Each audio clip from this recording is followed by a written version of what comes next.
ere gik manyamiyowa acute problems e chuny ka. Mokwongo wan gi kute, infections. To kute gi gipogore. Kae miyude hepatitis A, hepatitis B, hepatitis C, hepatitis D, to wan kendo gi viruses moko manyalo cause tuo mar chuny.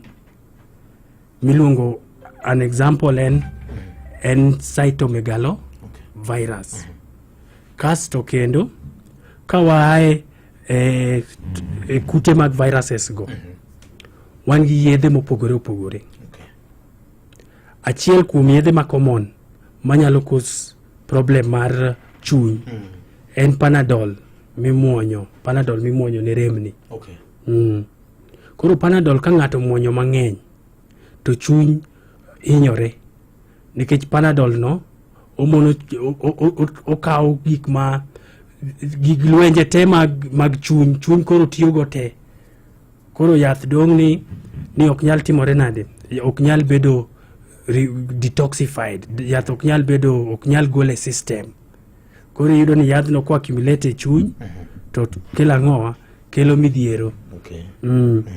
Kasto samoro ng'ato yudo infection, samoro ng'ato yudo kute mani kuonde moko, to tuo ni olandore makoro chuny be otimore nade, chuny bo bedo involved e infection process ma take place in the whole body miluongo ni sepsis.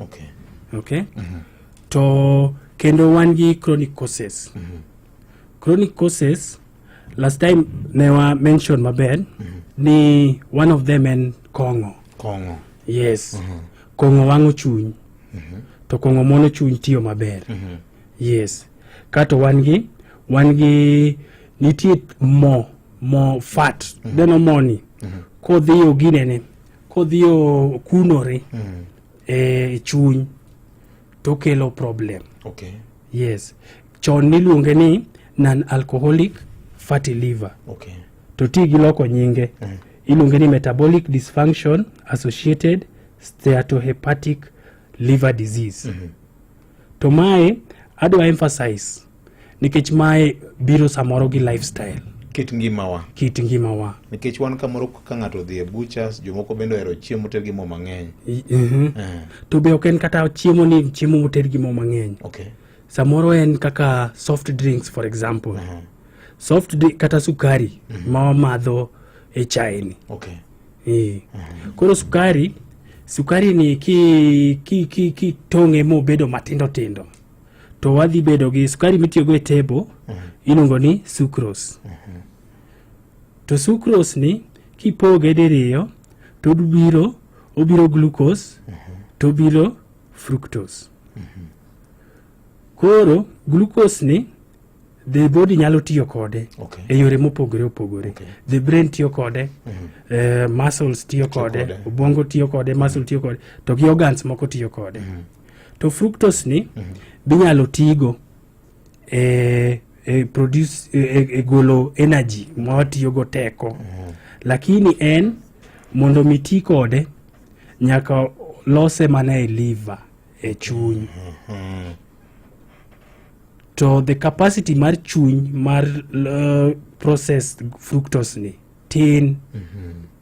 Koro yudo niya the excess madong bedo iloko mo. The body ng'iye kaka mo extra energy. To this extra energy odhi oloso kaka mo. To moni ko kunore e chuny ka to mono chuny tiyo makare.